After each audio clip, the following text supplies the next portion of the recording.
नमस्कार, मैं हूं तनवीर खान। आप देख रहे हैं विंध्य किरण। मेरे साथ यूथ कांग्रेस के पूर्व अध्यक्ष कुणाल चौधरी जी हैं और पीपल के विधायक भी हैं। उनसे बात करते हैं कि मैहर आए हैं, क्या वजह रही उनके मैहर आने की। विंध्य किरण में आपका स्वागत है। मैहर आने की क्या मुख्य वजह रही? मैं विंध्य किरण के सभी दर्शकों को नमस्कार करता हूं। मैहर माँ शारदा की नगरी है, यहाँ पे दर्शन करने आए हैं और माँ से आशीर्वाद लेने की। जिस प्रकार की महामारी इस पूरे प्रदेश में फैली हुई है, उस महामारी से जल्दी लोगों को राहत मिले।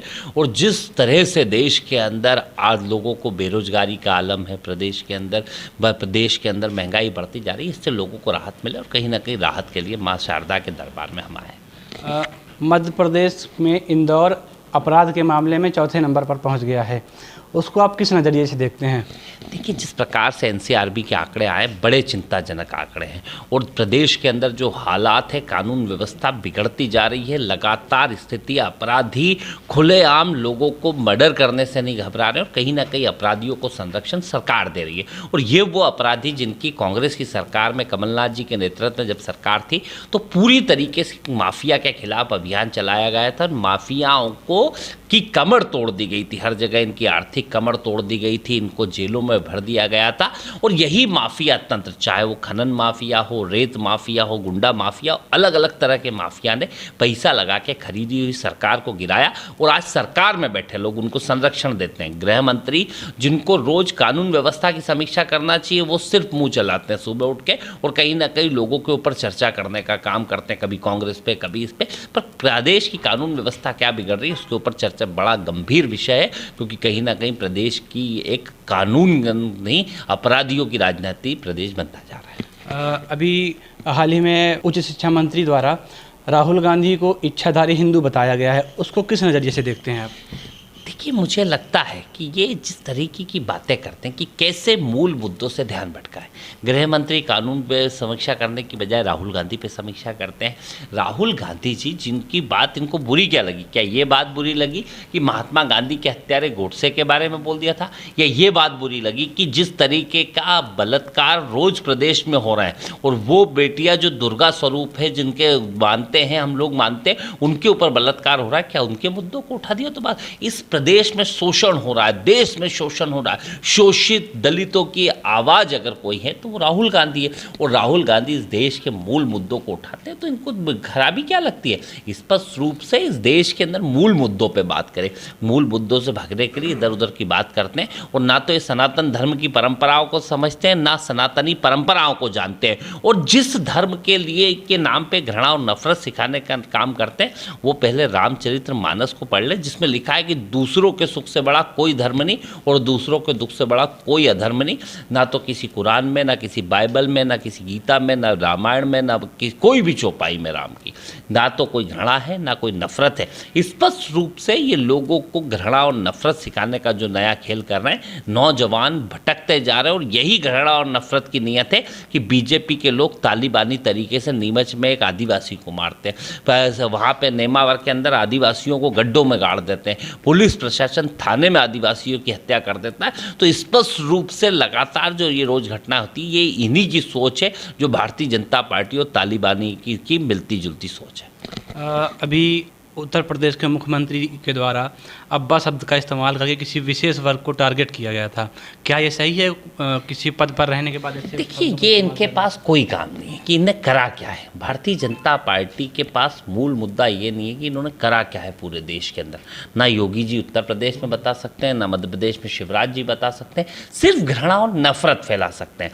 जब विज्ञापन देते हैं तो पश्चिम बंगाल के फ्लाईओवर और होटलों को दिखाना पड़ता है, और कहीं ना कहीं जो मूल मुद्दा कि इन 4-5 सालों में इन्होंने करा क्या है, इन 17 सालों में शिवराज जी ने करा क्या है, अगर बात पूछे तो उसको कोई बताने के काम नहीं है। तो सिर्फ कैसे घृणा नफरत फैलाए, लोगों के अंदर घृणा का शब्द करे और कैसे लोगों को हिंदू मुसलमान में उलझा के मूल मुद्दों से ध्यान।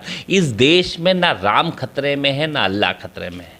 घर खतरे में है तो मुल्क की आवाम खतरे में है। ना हिंदू खतरे में है, ना मुसलमान खतरे में है, नौजवानों का भविष्य खतरे में है। और ऐसे राजनेता जो सिर्फ घृणा नफरत की बात करते हैं, मुझे लगता है इस देश की उस भाईचारे को, इस देश के उस बात को ख़त्म करने में लगे हुए हैं। और एक योगी जो अपने आप को योगी कहता है, वो इस तरह की बात करता, मतलब दुर्भाग्य की बात है कि ये ढोंगी है कि योगी ये समझ से परे है। आज प्रधानमंत्री मोदी जी का जन्मदिन है और वैक्सीनेशन महाअभियान चलाया जा रहा है, उसको आप किस नज़रिए से देखते हैं?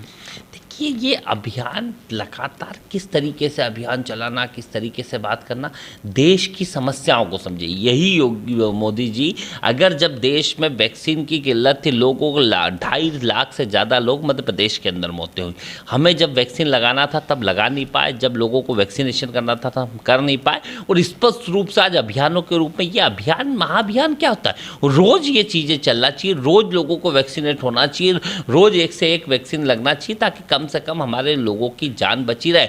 लाखों लोगों को खोया है, लोगों की अव्यवस्थाओं के कारण, सरकारी अव्यवस्थाओं के कारण लोगों की मौतें हुई। ये मौत नहीं, सीधी हत्या है। ना तो उनको कोई मुआवजा दिया जा रहा है, ना उनके ऊपर कोई चर्चा करी जा रही है। मध्य प्रदेश हो या किसी अन्य पूरे प्रदेश की बात करें, देश की बात करें, आज का नौजवान युवक जो है सिर्फ धर्म को लेकर टारगेट कर रहा है और धर्म को लेकर के भीड़ इकट्ठा करके लोगों के साथ मारपीट कर रहा है। तो ये जो युवा हैं, किसके कहने पर चल रहे हैं, किस वजह से ये भटक रहे हैं? मुझे लगता है कि ये धर्म को नहीं समझ पा रहे। धर्म क्या है? धर्म लोगों को जोड़ने का है, कोई भी धर्म हो। अगर आप राम को मानते हो तो राम की मानना भी तो सीखो। अगर अल्लाह को मानते हो तो पैगंबर के उस पैगाम को समझना तो सीखो। अगर महावीर को मानते हो तो उनके सिद्धांतों को समझना तो सीखो। अगर ईसा मसीह को मानते हो तो उनको समझना सीखो। इसमें से किसी व्यक्ति ने आज तक घृणा और नफरत की बात करी हो? मुझे नहीं लगता कि किसी भी धर्म में, किसी भी धर्म गुरु ने आज तक घृणा और नफरत की बात करी होगी। ये नौजवानों को मूल मुद्दों से कैसे भटकाया जाए कि जो नौजवान रोजगार के लिए तड़पना चाहिए वो इधर उधर की बात करने लगता है। वो लोग जो दिन रात मेहनत करके अपने परिवार को कैसे पालना है, कैसे अपने भविष्य को बनाना है, उनकी चिंता ये नहीं है। सिर्फ कैसे इनको इस तरह की कट्टरता की बात सिखाई जाए, एक दूसरे के धर्मों के खिलाफ गलत बातें करने का बात करी जाए, ये एक फैशन बन चुका है। मुझे लगता है धर्म में कभी भी नफरत के भाव नहीं हो सकते। चाहे राम भाव पाना हो या कोई भी भाव, तो प्रेम के भाव से आएगा। कट्टरता और नफरत के भाव से कोई भी भाव नहीं आ सकता। जैसे कि सोनू साध ने कोरोना काल में न जाने कितने लोगों की मदद की, कितने लोगों के चेहरे पर मुस्कान लाई थी, कितनों के परिवार के लोगों को जिंदा बचाया था। उनके घर पर आयकर का छापा मारना कैसा महसूस कर रहे हैं? क्यों नहीं पढ़ना चाहिए उनके घर आयकर का छापा? पढ़ना चाहिए। कैसे हिम्मत हुई उनकी कि उन्होंने लॉकडाउन के अंदर हजारों लोगों को घर भेज दिया। इतना पैसा था, इतना पैसा प्रधानमंत्री पीएम केयर में भी पड़ा था। वो भी चाहते तो भेज सकते थे, पर उन्होंने क्यों नहीं भेजा? क्योंकि वो चाहते थे तड़पते रहे लोग, सड़कों पे चलते रहे लोग। और आपने हिम्मत कैसे कर दी कि किसी को प्लेन से भेज दिया, किसी को बसों से भेज दिया, किसी को खाने की व्यवस्था कर दी, सारी व्यवस्था कैसे कर दी? ये आपने मसीहा कैसे बन गए?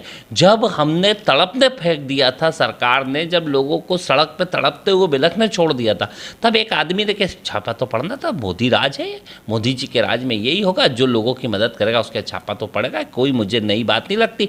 ये ईबीआई, सीडी और ये बड़े बड़े जो आईबी, सीआईडी और ये सारे जो चीज़ें हैं, ये सिर्फ तोते हैं और जिनको सिर्फ कैसे लोगों की इमेज टॉर्शन कराया जाए इसके लिए लगाए जाते हैं। यही काम भारतीय जनता पार्टी की सरकार में होता है। तो ये थे कुणाल चौधरी, जिन्होंने अपनी बात बेबाकी के साथ रखी। हमारे सारों सवालों के जवाब इन्होंने दिए। तनवीर खान, विंध्य किरण, मैहर।